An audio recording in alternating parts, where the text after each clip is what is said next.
Hey everybody, welcome back. This is a new series. My name is Nors. I am a dungeon master, if you don't know who I am, a game master. I play a lot of the One Ring, Tor 2E by Free League. I do a lot of solo RPG stuff with that system, which is great. I also run a sort of like once a month campaign of the One Ring for online through Foundry, which is fun. And then I run Old School Essentials through a live text game, which, if you don't know live text, it's just we all sit at our computers and we chat to each other really fast, and it works really well. It's the first live text game I've ever done before, and it's so fun. We do that every Tuesday for a couple hours. And then I recently started a Eberron campaign with Tales of the Valiant, which so far has gone well. We just did a session zero some weeks back, or about a month ago. No, some weeks back. And then our first session was, our session one was last weekend. So I know Mike Shea. I'm a big fan of Sly Flourish. If you don't know who Sly Flourish is, Mike Shea is a really awesome GM and D&D 5e and RPG, tabletop RPG entrepreneur, shall I say, and expert. He's got a book called Return of the Lazy Dungeon Master, which I absolutely love. It's a great way to plan things. So much of his work goes into, if you feel prepared, you're going to have fun, and your players are going to have fun. And that's, I think, such a great piece of advice. If the DM feels prepared, then it's going to be a good time, because they know what they're doing, in the sense that they feel like they have the resources in their brain on the page to be able to figure out what's going to happen next, even if their characters do a little 90-degree turn all of a sudden. You know what I need? I need some music. I'll be right back. There we go. Now that we have some little bit of music in there, hopefully it's not too loud. Yeah, just feels a little better. All right. So as you can see, I've got Return of the Lazy Dungeon Master up here. Chapter 4, Create a Strong Start. Now I like to start, actually. It says Strong Start twice here, but this is Session 1 recap, actually. So the Session 1 recap. So my players are here. We've got Aloe, who's a half-elf. We've got Ash, or Ashlia, but that's a long thing to write. He is a Civis gnome, House Civis. Killian de Orion, human, mark of passage, maybe. Let me see here. See, this I'm using is called it's called interesting. This whole thing is called Notion, which is sort of a cool program. Although clearly I don't actually know how to make it work. I can't. How do I look at them? Because I have comments in there, but that's weird that it won't. Oh, open. You just click the open thing. So here's the backstory. Let's see here. Killian de Orion, 20-year-old. Yep. So cool. Yeah, dragon marked as well. Close that up. Then Randall Wynn, he's a fighter from Breland, and Umut, a goblin from Dargoon. Great characters so far, but still getting to know them a bit. I know a little bit more about them that I've let on right then, but yeah, that'll be cool. So I've already done some of this, as you can see, but I want to recap. That's the first thing to do. So from my perspective, which I always think it is interesting, I think DM perspective is so much different than the player perspective, and I'm still waiting on the player session report, which I always ask for. So first off, we're going to have, they arrived in Salvation. So my campaign, the Soulchain campaign,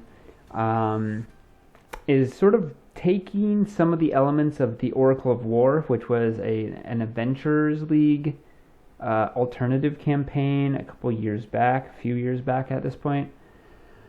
And I was looking at it, and I wanted to run it as like a proper story with a dedicated group rather than a series of one-shots. I am horrible at sticking with the time limit that those adventures give. They're like, this is a 4-hour adventure, and they pack so much in there. Everything has to be rushed. There's really not enough time to let characters come out and really define themselves. So I thought that'd be a good idea to like sort of take that adventure and those modules and then sort of like have a dedicated group for it. And then as I was reading through their backstories, I was like, nah, there's so much more here. There's like, they bring, your players bring so much more to the table than a module that it makes sense. I was like, I'm going to take a couple pieces out of the Oracle of War, and then I'm going to change it, and I'm going to do my own thing with it, because I can see that my players just bring way too much intrigue to the sessions to let that go to waste, frankly. So they arrived in Salvation. They spoke to Callie, Alaran, Joanna, or Mother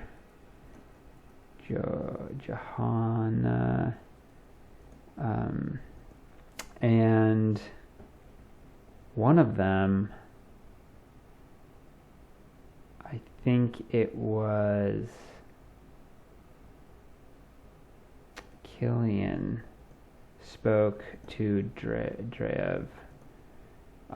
That might come back later. And then they learned that the Korenberg 3, who are a famous news crew, so they are my characters are journalists or hired by the Korenberg Chronicle to go into the wasteland to find this famous group of journalists. They learned that the Korenberg 3 went missing in the Mornland about a month ago. Let's see here. I do also need to bring up my game room. So I also use Shard tabletop. If you've not used Shard, it is a really fantastic tabletop, virtual tabletop. There's music. I gotta change that. There we go. Map tracker. It's really awesome. It works way different than most tabletops, virtual tabletops, simply because the only thing it does is 5e.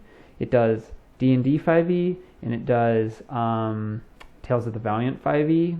Tales of the Valiant is just Kobold Press's take on 5e. I like it. I think it's really good. It does some things differently that I really enjoy. One thing that I think is really amazing is they took 5e and they said, we think we could make some small changes that would be better, and we think we can make a game where people can play Tale of the Valiant characters and people who like D&D can play D&D characters at the same table, and there's no balance issues. Really, frankly, I could I could write a whole essay about balance. Balance doesn't matter. I'm just going to put it out there. Doesn't matter. You create cool things for your players to interact with and have fun with, and that's fun. The balance, if they run away, they run away. If one of them dies, one of them dies. If they kill everything really fast, they kill everything really fast. But as long as there's something interesting going on while all those things are happening, then it will be fun. Okay, anyway, sorry, that was digression, wasn't it? Okay, they went into the Mornland.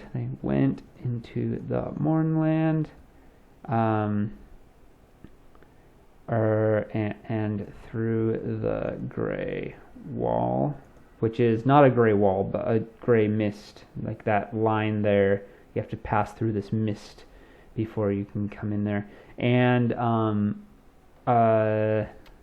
Amut and Aloe failed their checks and heard the voices of someone they knew. Both receive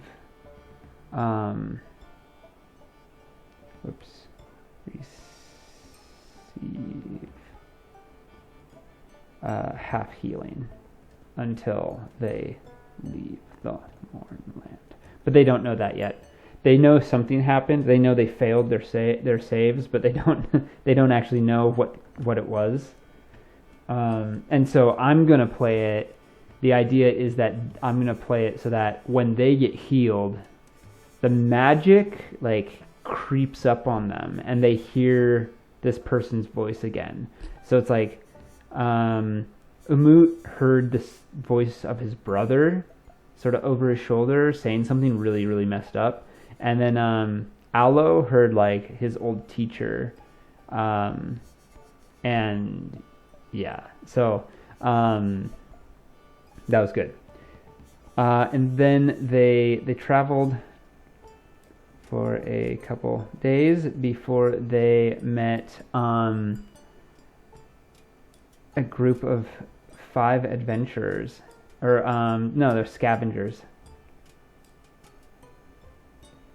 Heading back to Salvation from Calazart.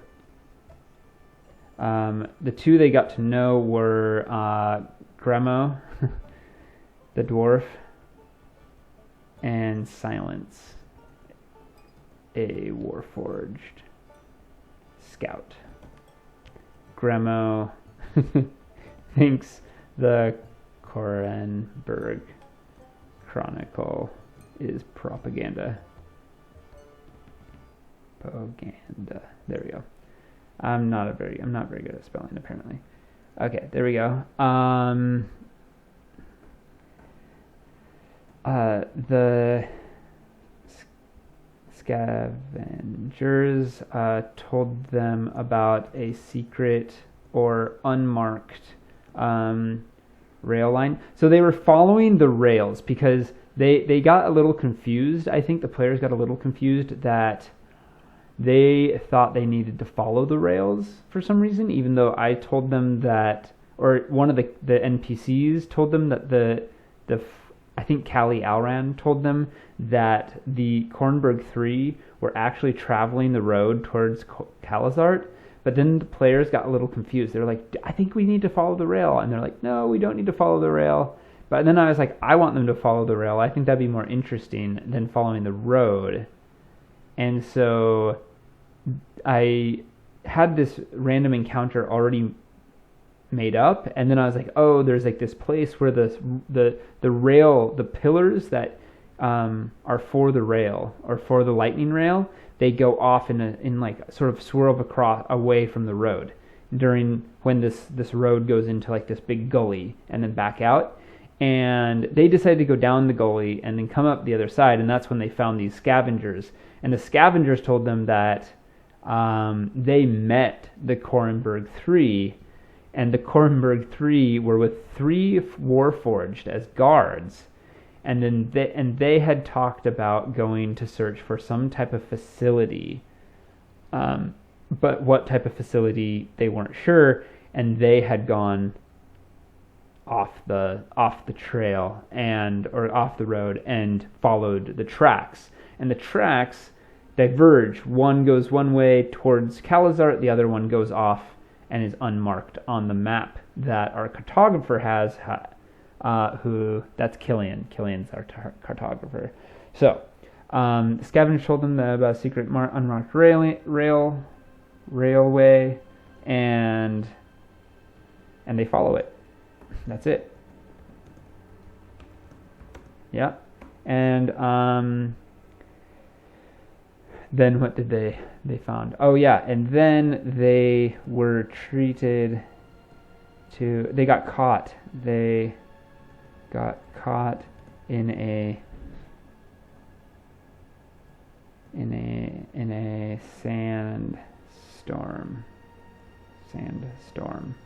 And they heard. Let's see here. Here's my campaign overview. This is my campaign overview. Let's see here. I don't want to do that. I want to go here and down to session 1 notes, because they heard a foul talk on the air. So here, oh no, don't want to do that. There we go. This is what they heard. But unlike some GMs, I know some GMs, and I know I've done this in the past where I've been okay, this is what it says. This person's talking to you, and then they're like, oh, can you type that in the chat? And then I type it up so that they know what I said. And this time I told them that I wasn't going to do that. I was like, I'm not going to type it. I'm only going to say it once, right? They are in a sandstorm. They're trying to escape a sandstorm. Why on earth would I write down what they hear in the sandstorm? It's the whole point is that they can barely hear it, right? Sandstorm. They get caught in a sandstorm. They hear a voice in the wind. And this is what it says. Oh no, that's not what I wanted to do. I wonder, can I get rid of that other number? I don't like the number. That's annoying.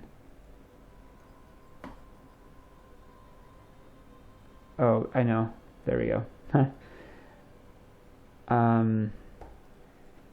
They were able to escape the storm by finding a maintenance hatch in the ground, which led to an underground trench. Maintenance.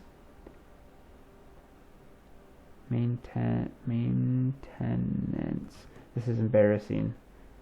There we go. All right, maintenance hatch in the ground, which led to an underground trench, or it was more of a trench with a grate overhead.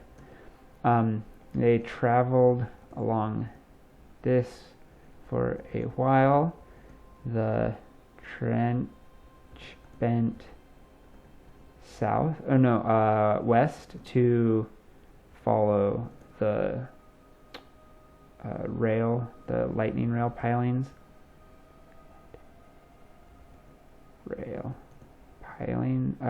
Pillars. And after a time, the sandstorm died away. They pushed open the pillar. They pushed off the grate overhead,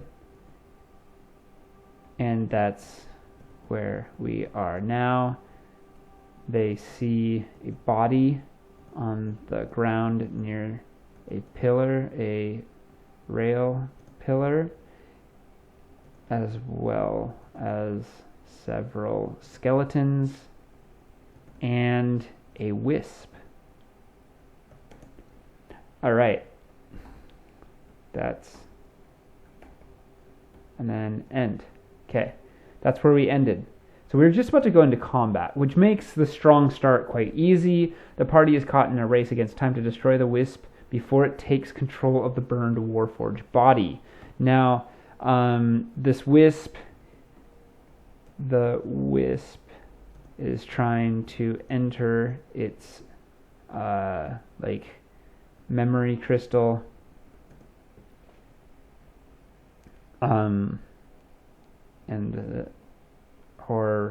memory crystal to control it, to control its body. I think that works. Yeah. So obviously this is the monster mounder for this. I think there's a wisp in here, but I think I already grabbed it in my game. Yeah, will-o-wisp. Oh, interesting. Yeah, there it is. Now, I wonder if these do anything different, because this is the Tales of the Valiant Monster Manual, or Monster Vault, they call it. They're about to come out with a second one, which is pretty cool. I'm thinking about grabbing that, but I might just grab it as a digital form. I don't know if I need the hard copy, even though I love hard copies. As you can see up here, I've got the One Ring, I've got my OSE stuff, and then a little over here, yep, up there, you can't really see that shelf right there, but it's got like a bunch of other games like Forbidden Lands and things like that. Okay, ephemeral, resistant to like pretty much everything, immune to a lot of different things. Yeah, incorporeal, variable illumination, it's undead.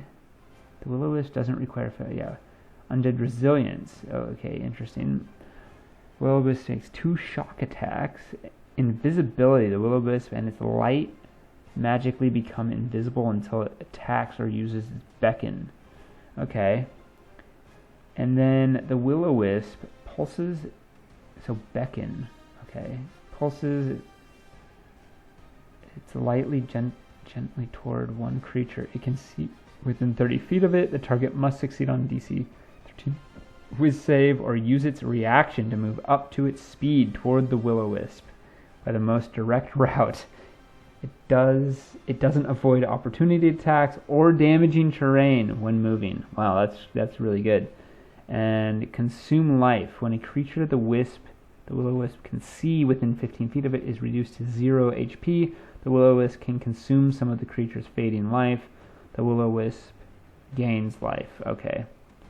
Has disadvantage, and the creature has disadvantage on the next death save it makes before the end of the wisp's next turn. That's nasty. That's so nasty. Okay, but that's not what it's doing, because it's not here to make to fight. It's not here to fight. All my characters are level 1. This is a level 2 CR2 monster. They're not going to fight this thing right now. What it's doing is here. We're going to take a look here. What it's doing is, here are my characters. It is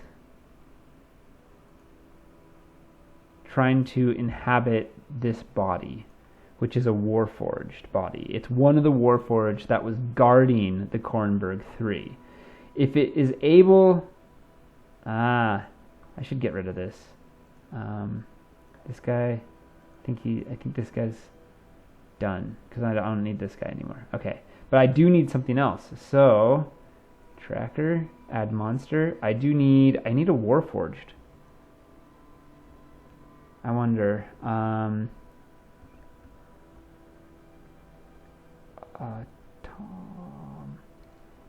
Is there an automaton?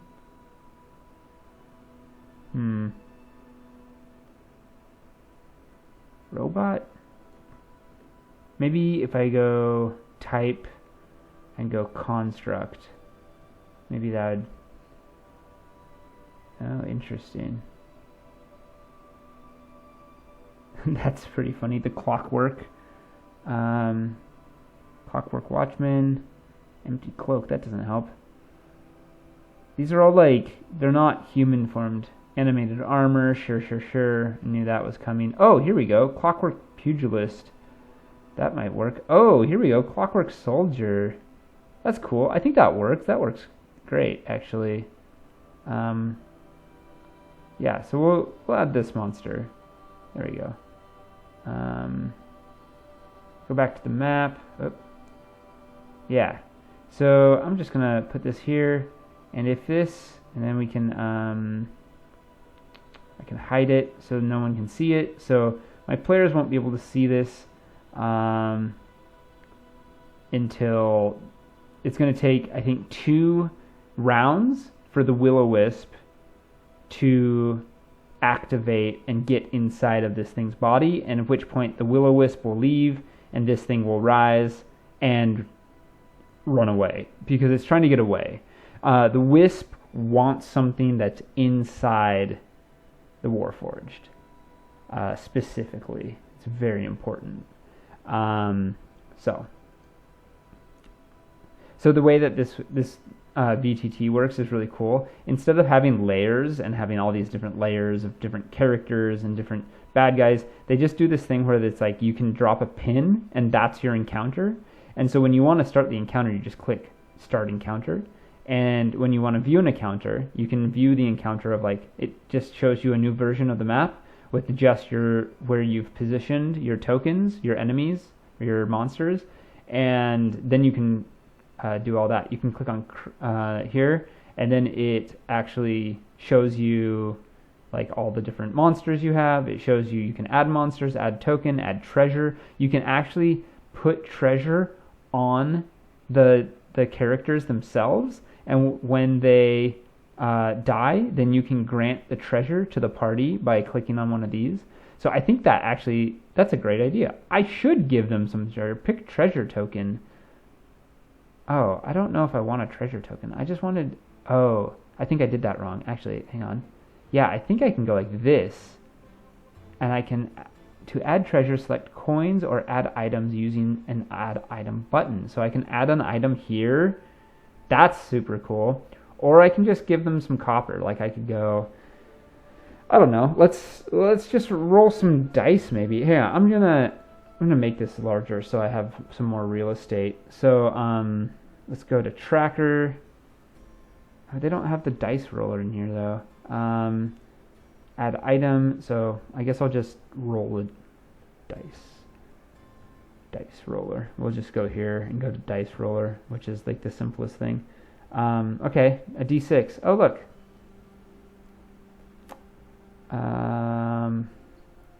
Yeah, so 6 copper. There you go. Oh, darn. Yeah, save. Cool, so now they have some treasure on them. That's super cool. Okay, the Clockwork Soldier obviously has an item. I'm curious if I can... Memory crystal. No, I can't like put my own thing on there, so that's just gonna have to be a note. I wonder if I can write a note on there.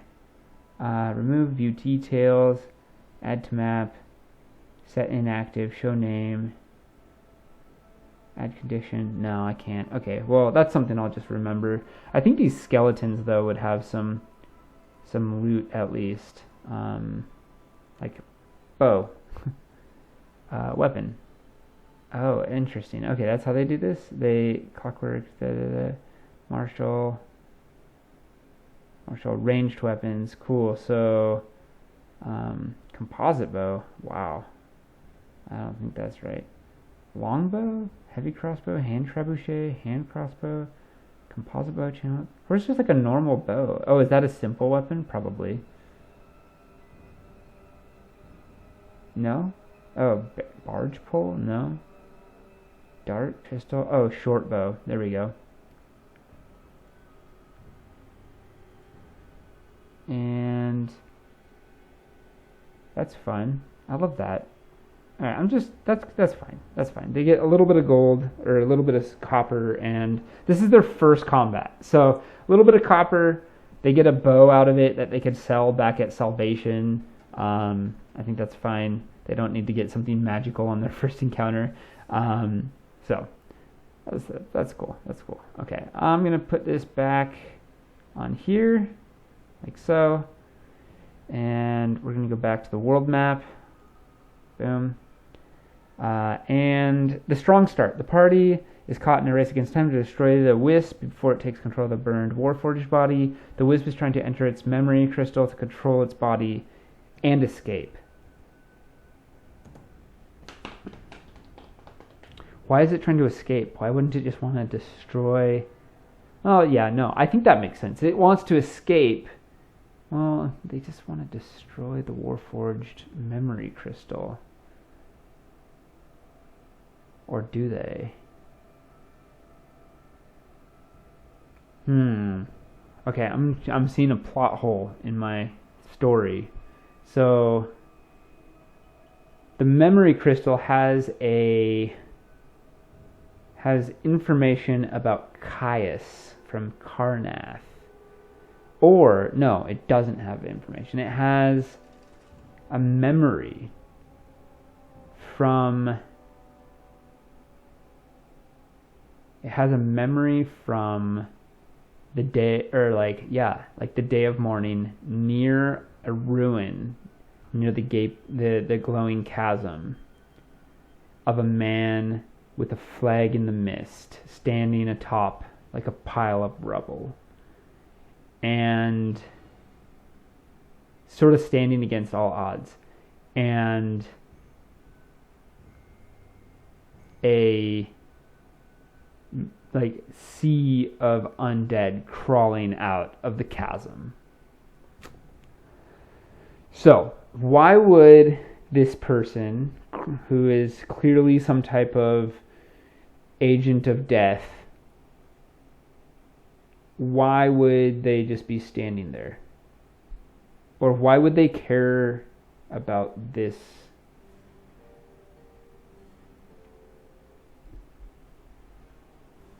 thing?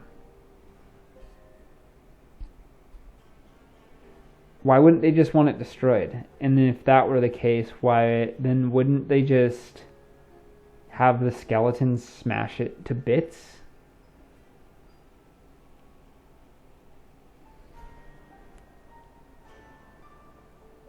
Okay.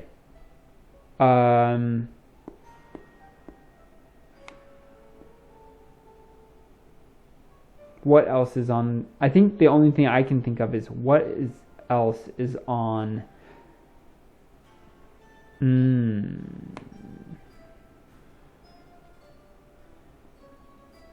Oh, yep. I already know. Okay. This would be in secrets. The war. The crystal inside it.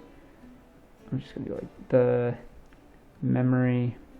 I put floppy disk because I thought it'd be funny to show my players a handout that looks like basically a floppy disk, but I was gonna say it was encased in metal and has that little metal slider, right? If you don't know what a floppy disk is, look it up, Google it. Oh my gosh, I can't believe it. And I grew up with floppy disks. I remember I would store my Diablo 2 characters on them. And so I could take my Diablo 2 character, I'd copy and paste my Diablo 2 character from my computer to a floppy disk, and then take my floppy disk over to my friend's house so I could play my same character at my friend's. And then we'd do the same thing when I'd come home. But yeah, it'd be like a floppy disk that's actually encased in metal, more like a hard disk is what I was going to call it. And then inside, instead of having that the film that they would use for the floppy disks that would store the memory, it would actually be made of the thinnest crystal. And I think that'd be pretty funny. I think my players would enjoy that. I think most of them are my age, maybe a little younger, older, give or take. So, the memory crystal has a record. Oh, I already put this. The floppy disk has an account of the man in the mist. But it also has an account of the Oracle of War. And where it can be found. And how to make more. Ooh, if everybody had an Oracle of War, that'd be crazy. And how to make more. Because this Warforged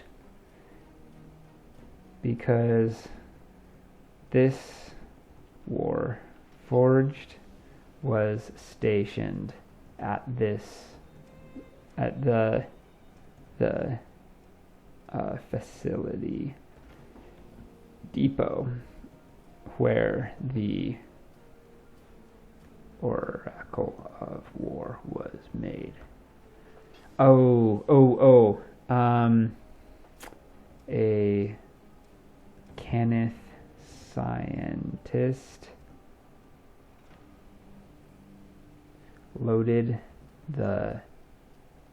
taught this Warforged to how to make another oracle before the morning came, because this scientist also was working for Karnath as part of House Cannith on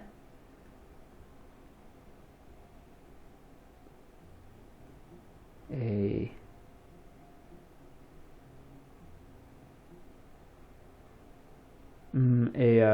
invention for Caius.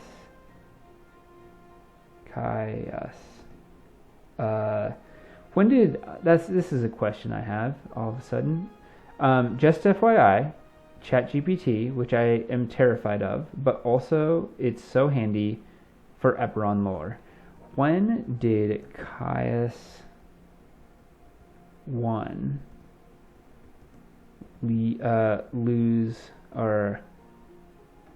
power or die in Eberron? Oh, come on.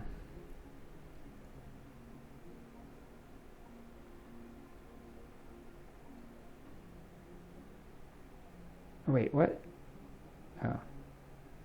Oh, funny. Okay. Crowned King. Oh, he died in 928.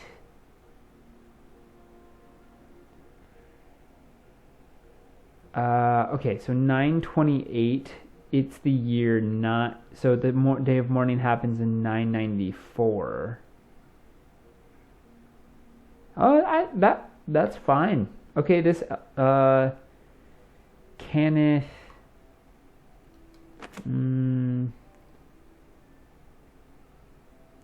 Interesting.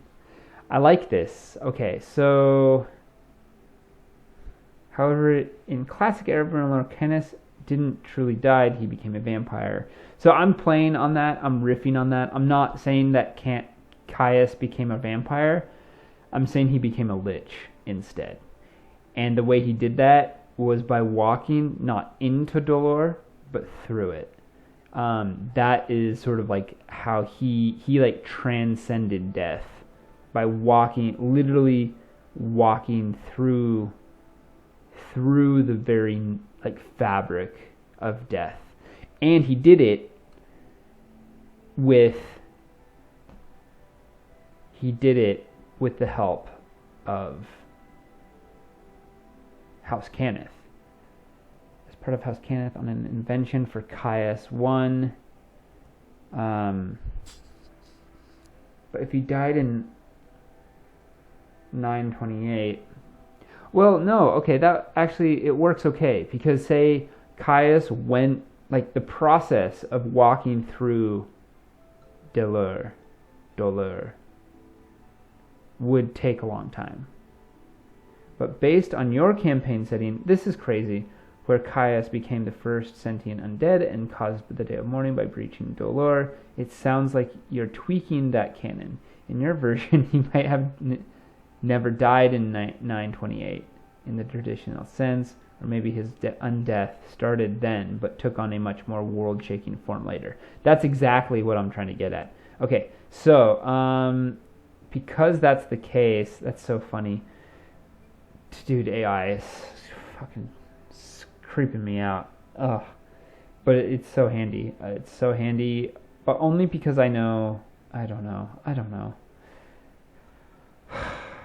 I feel sort of bad now. Okay, so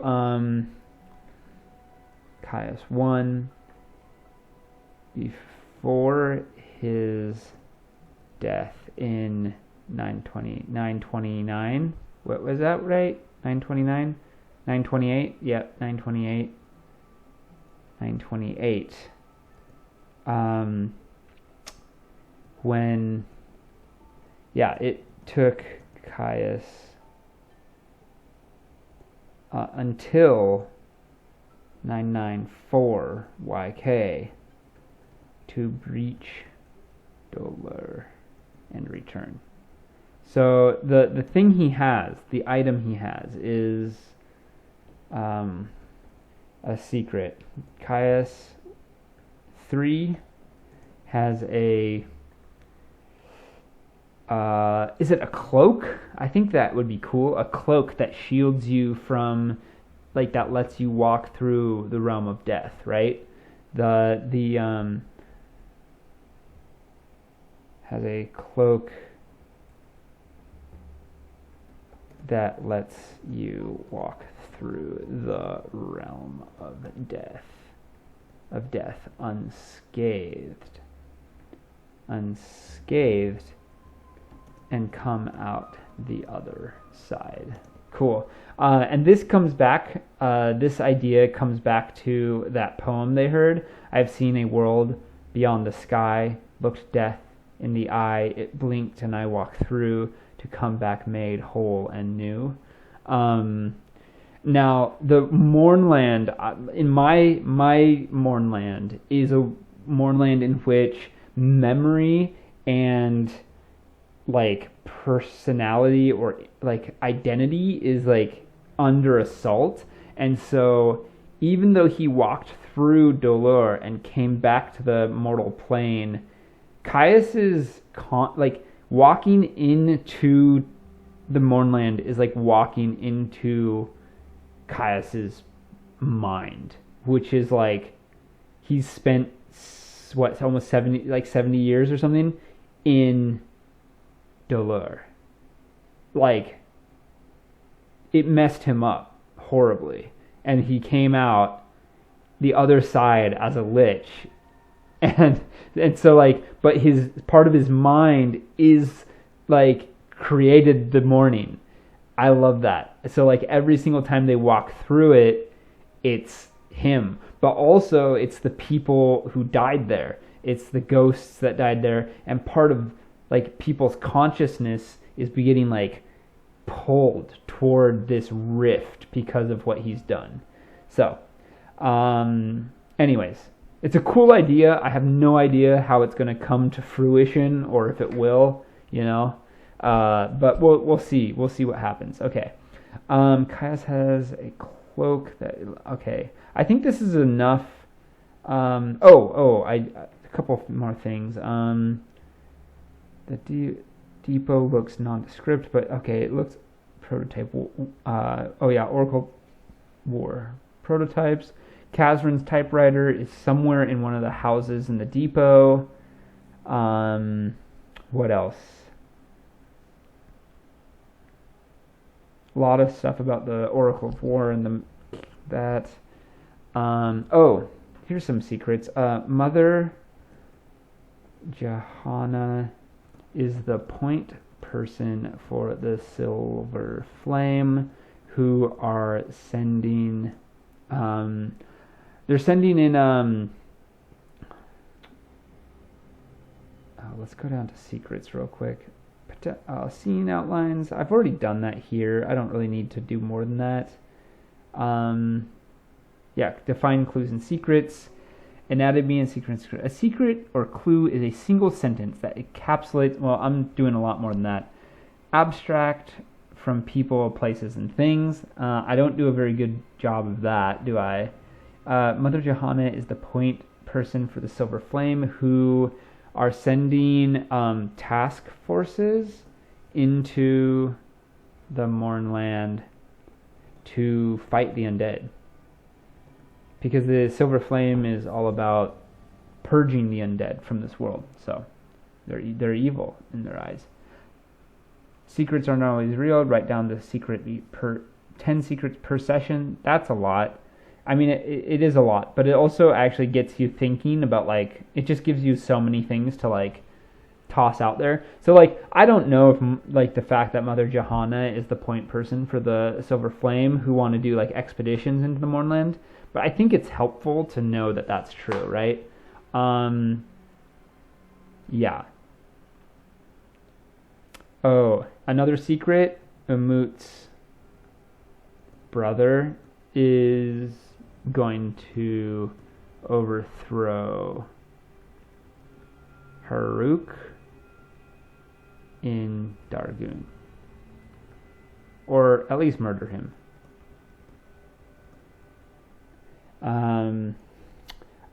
This is a small one. Ash and Aloe share an old teacher. I think her name is Yolanda. This is some Yolanda. Yeah. There we go, Yolanda. There we go. Cool. Okay, and then let's see here. Fantastic locations. Develop fantastic locations.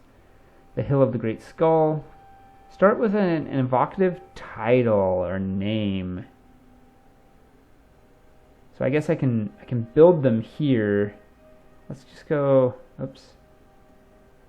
Open a new tab. We'll build them there and then list them. So for a fantastic location, you need only 2 components: an evocative name and the location's aspects. The name of the location should fire up the imagination. For you and the players alike, it should capture the attention of the players when you describe it. You don't need to write paragraphs of descriptive text for a location, though. You just need enough to reminder to help you describe it to the players during the game. I love this. This book is so fun. It's so fun. The Hill of the Great Skull, the Bridge of Teeth, the Path of Screams. Obviously, different people reading the names of those locations might have different images immediately pop into their heads, but you aren't writing down your fantastic location for anyone else. Rather, the evocative name is meant to bookmark the image you had in mind. All right. I think the Chasm of Screams is the Chasm of Screams,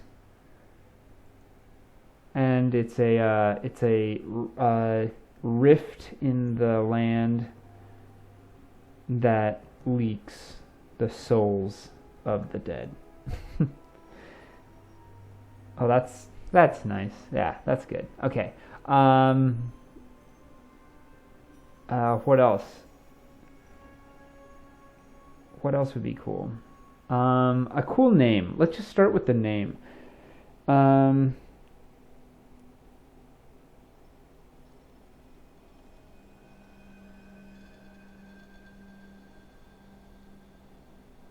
Basin, like the basin of something. What are his examples again? Let's see. Bridge of Teeth.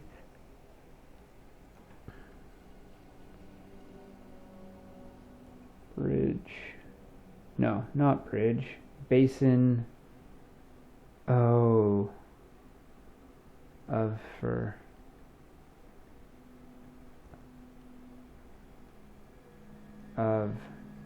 forget. Of absence. The Basin of Absence. I love that.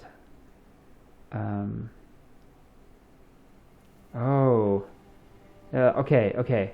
This is coming together. It's funny, I'm thinking about, okay, so, Ruin of Absence. At the bottom of a deep yet gradual basin in the land is a ruin. Those who enter it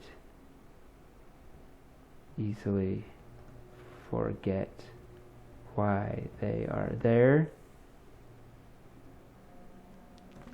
Ooh, and then I need to look for a memory thief. I wonder if there's any types of monsters in here that... Oh. Crimson Jelly? Crimson Jelly temporarily loses its memories. No. I don't want a monster that loses memories. I want something that eats the memories of other people. The Chol? Genetic memory? No. Is that it? I'm sure there's got to be something that eats people's memories and stuff. Let's... I'm going to find that later. The Memory Thief. Sort of like The Memory Police, which is not a book I like, but yeah. Anyways, that's a cool idea. Let's see. Ruin of Absence. Gonna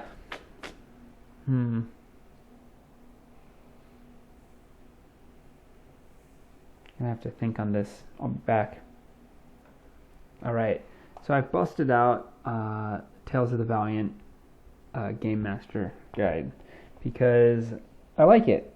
They have some like landmark generators. It's real small, but it's still sort of fun. I think it will be fun to use, and I'll probably like get the ideas from here, and then I'll tweak them. So let's roll some 20-sided dice. So 6 gold. Shore. Gold Shore. Gold Shore. Okay. We're going to write that down real quick. It's not the most original name, is it? Gold Shore.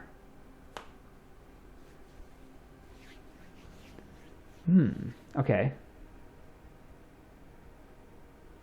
Dark Shore. Sounds cooler. A lake of mist.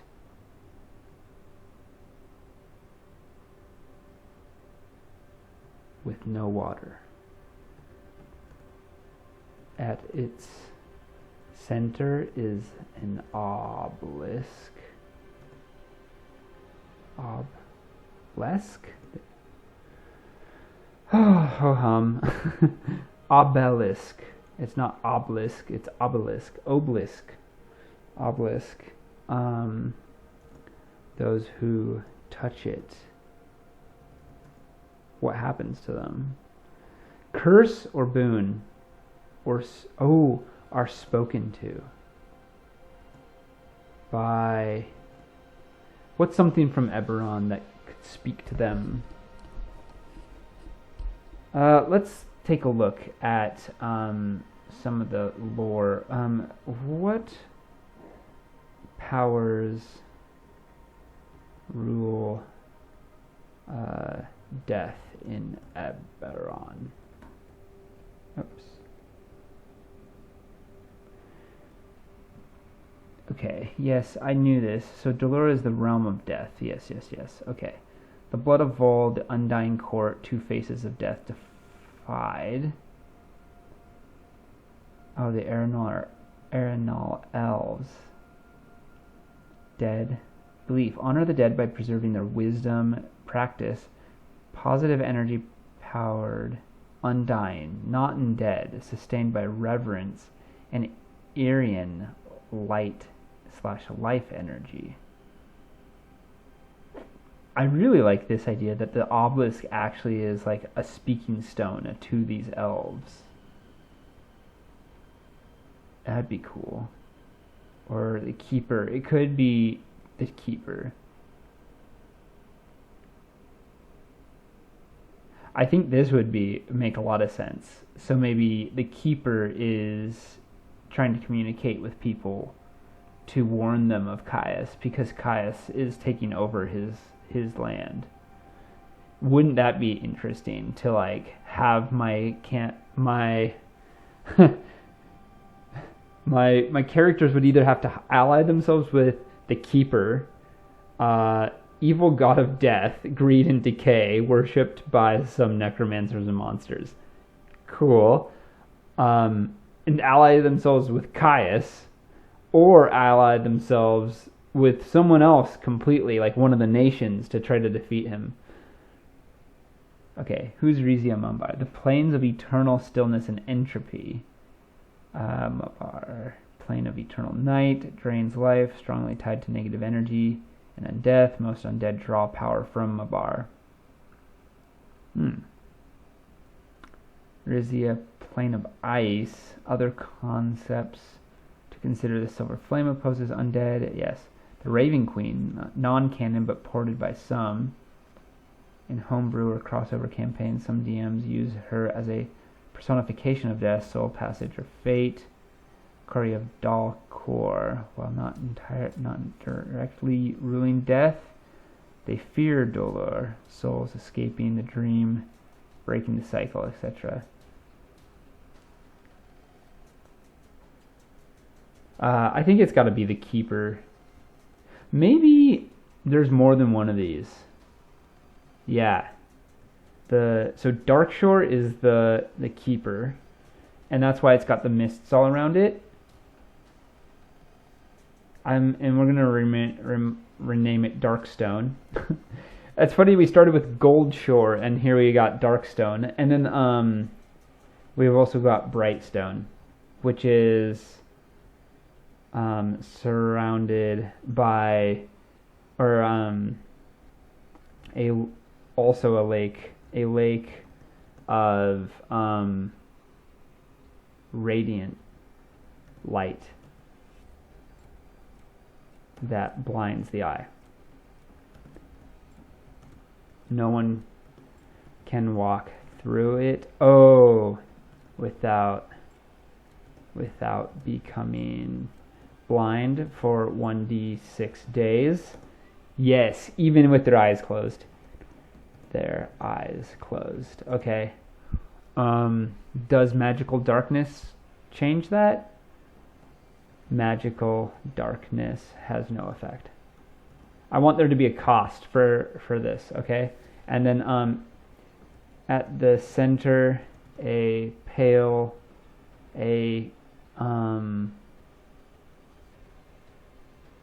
obelisk, I know how to spell it now, with elven runes on it. Touching it puts you into contact with Erenal elves who are worried about Corvair.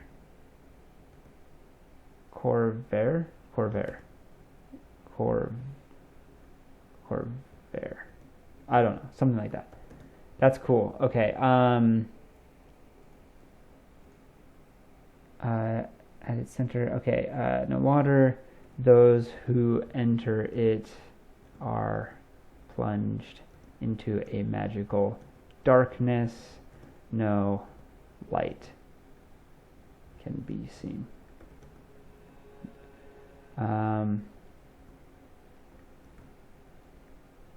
There we go. I think they can dislodge that magical darkness if they want to. Those are pretty sick spots. I like that. That turned out, that was a twofer. That was pretty cool.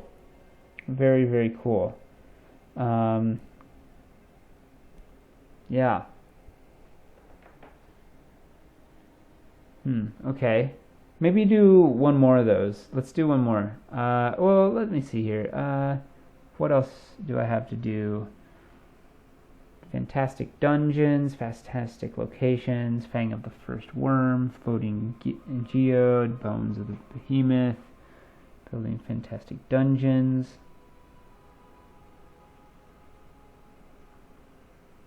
Keep of Granite half melted. I need like towns and stuff. I think would be really handy. You know, like building like a little town somewhere in the Mournland would be really cool. Let's go to reference. Oh no, not reference. Library, cities, and towns. I've not used this, so it might be a little more involved than I want to spend. It's a, let's see, city planning, anatomy of a city, city inhabitants, city campaigns, city heroes. Wow. Okay. 5 questions. New city, young city, mature city, ancient city. Man, it's like tourism and stuff. So like, I just want sort of like a table that would give me like a very brief description.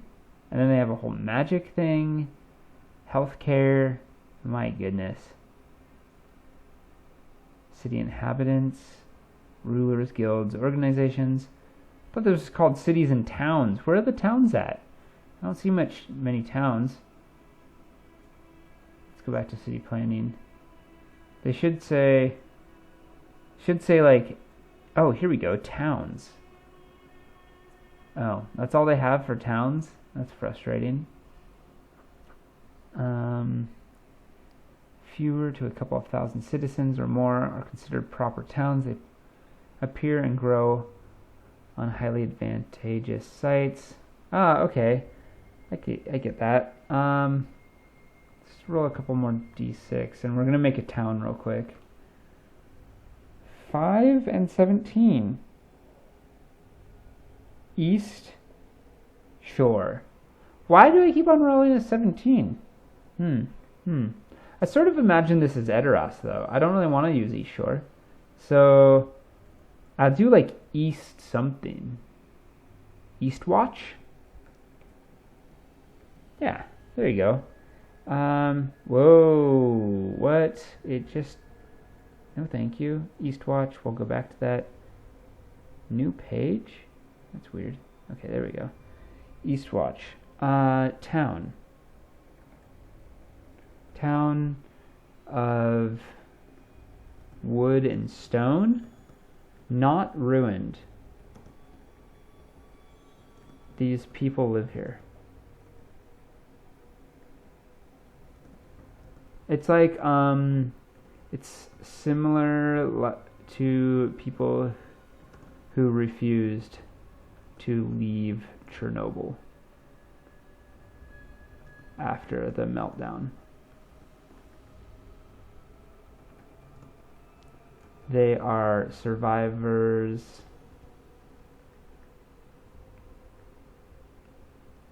and rather militant. Because they have to be, right?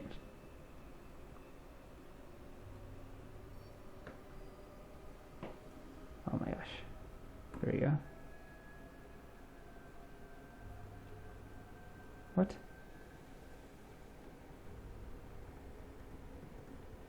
Oops. Because they have to be for their survival. Look. So if you look at this town, wood walls, watchtowers, stone homes. Sound.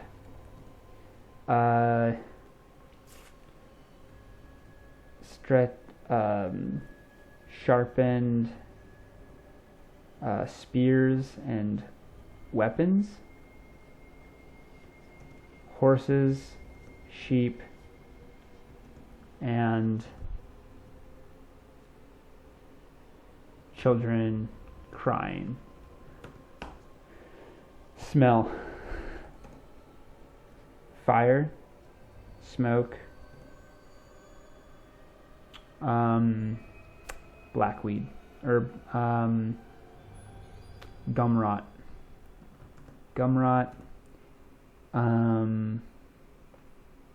Oh no, moss rot, blood. They sacrifice animals to their local spirit.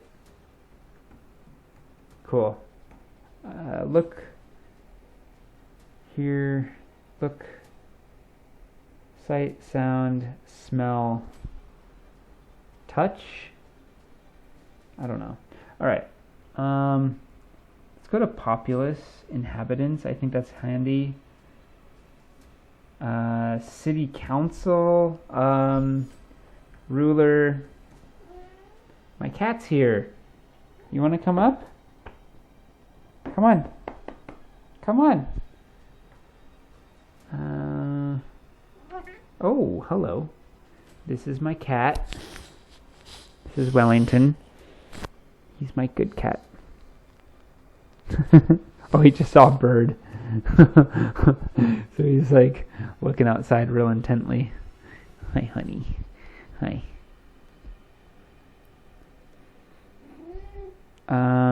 Feudal lord, mageocracy. Ooh, ruler is a mage. A mage of some repute. powerful warlock. The sacrifices go to their god. Nice. I love that. That's cool. This is like all the different types. Guilds, rulers, organizations, maybe? Let's see. Benefits, missions. Ooh, missions. Missions. The type of jobs posted on the adventuring company. Frantic furballs. I think, yeah, so we could go like... Just make that... Missions. Or like, what's the problem? What? Oh, you know what would have been really good for this is using Ironsworn. Ironsworn is just like has the best rollable tables. And obviously I could type this all into ChatGPT, but I'd rather not. I'd rather think of it myself. I don't know why. It's so much easier to use ChatGPT, but projects, or I like going problem.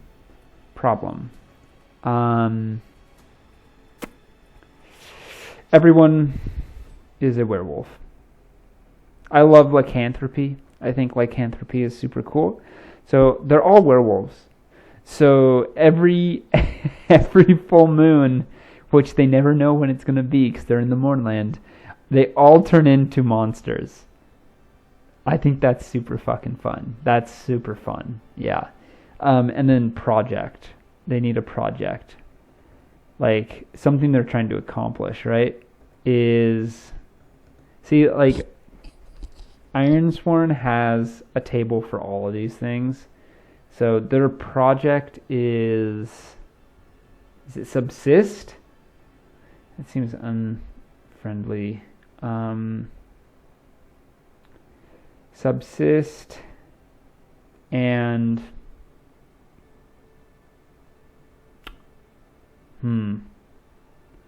Oh, bite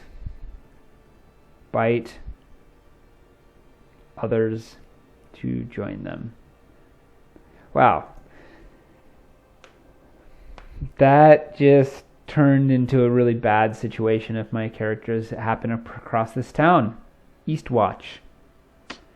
Don't go there. Yeah. Okay. That's cool. So now we'll go to locations.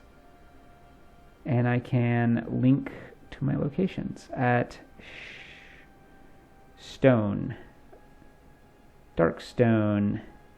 Stone. Oop. At Stone. Brightstone. And Eastwatch. And locations. What other locations did I make? I don't remember. What are they called? Chasm of Screams, Ruin of Absence. Wait, what of Screams? Chasm, yeah. Chasm. Why not? Chasm of Screams. And lastly, Ruins of Absence. Yeah, that's good. That's good for now. I don't even think I'm going to use those next session. That's fine. That's fine. And then my characters, my NPCs, I have so many of them. I need to make more as well. And then my monsters, you know, I don't really feel like I need to list monsters. It's so easy to just toss monsters onto the board and run an encounter. Wellington, you're getting all... He's being a naughty boy. Dude, bro, stop it. Treasure, not interested. Here's my scratch pad. This is all the rolls. Like, this is 30 rolls. I did it with ChatGPT. I said pre-roll this many attacks and do damage that is 1d6 plus whatever to correspond to each attack. And so I don't have to roll. anymore, which is to speed up combat, just like a tiny bit. Like, it's so small, but I can just say, like, okay, this one hits, this one doesn't hit, this one hits, this one doesn't hit, this one hits, this one doesn't hit, and just go from there, which is just super, super nice. Yeah. And then write some notes. Oh, these are my journey events. So I wrote some journey rules as well on here. If we go to my library, I can show you that a little bit. Journey. My journey events that it's very inspired by the One Ring, which I adore. So it's got a bunch of rollable tables and different events and different like sort of things that happen as they journey. So the idea is just to give us a sense of time and space between point A and point B, so you don't have this situation in D&D where it's like you're here and now you're here and that's it. That's all that happened. So I have some events rolled up. So write down notes as they. Oh yeah, right. That's just whatever. And then journey events. I'll write my notes there. Wrong choice, overlooked hazard, escape the danger before it escalates. There we go. You come to a deep pit full of bodies. They glimmer as if in moonlight. Cool. Not sure what's going to happen with that. A dangerous meeting, scout hunt, or advantageous meeting. Excuse me. Trade stories. Oh yeah, Thorn Vein is stalking something and nearly kills you. Cool. Wrong choice, diplomat. Lingering doubt, settle the group's confidence before it cracks. As you make camp, you can hear the howls and screams of the dead or dying. Diplomat. You see the haunted expressions in your companion's eyes. Cool. So they have to sort of raise their spirits. I like that. Wrong choice, overlooked hazard, lookout sentry. Escape before the danger escalates again. The lookout spots a rift in the earth and necrotic energy seeps from it. Oh, that's the chasm. The chasm of screams would work really well for there. And then finally, the boon. Hunters. If you collect food and herbs of potency, gain 2 special rations. Each grants an extra hit die healing during a short rest. Spoils in 3 days. Cool. Those are good. Good stuff. Session notes. Okay. Well, I think I'm pretty darn set for my session 2. Session 2, unfortunately, isn't this week. It's not next. It's next weekend. Ho hum. I want to play now. I just want to play. I just want to play games. That's like all I want to do with my time. So, anyways, this has been my Eberron prep sesh. I hope you found it interesting or not. This is just how I'm going to do it. I like, yeah. So if you are interested, I really encourage you to check out the Lazy Dungeon Master, Return of the Lazy Dungeon Master. It's super good. That's what it looks like.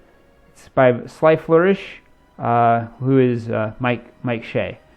He's just a really, really, really good sort of DM coach, even, you could say. I love it. So his channel is really good as well. You can find him at Sly Flourish. He's got a Patreon, all that stuff. I don't do that thing.